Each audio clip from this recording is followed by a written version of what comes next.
In this guide, I'll show you how to fix it when your Xbox controller is not connecting to your Xbox and you're getting the flashing blinking light. So the first thing you want to do is flip over your controller and take out the battery for about 5 to 10 seconds. So after you've done that, go ahead and put the battery back in, put on the back cover, and now on the front of your Xbox, you want to press the pairing button in the bottom right corner, and the light on the front of your console should start flashing, indicating it's in pairing mode.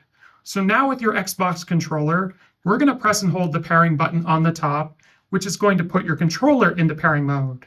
So give it a couple of seconds and it should automatically connect to your Xbox and test it out to make sure it works.